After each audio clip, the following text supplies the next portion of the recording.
Pemirsa, setelah dilakukan pencarian, akhirnya anggota komunitas pecinta alam Ramandika Noptio Pareri 25 tahun ditemukan meninggal dunia. Jasad korban ditemukan di pantai Legian dekat dengan patung Arjuna, Kuta Badung, Selasa 19 Desember pukul 23.00 WITA.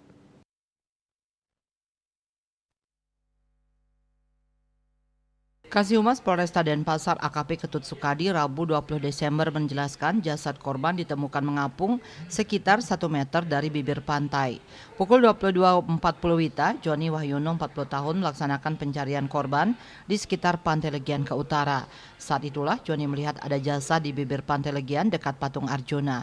Joni langsung memberitahu teman-temannya. Saksi Joni bersama petugas BPBD Badung beserta teman-teman korban langsung menuju ke sana.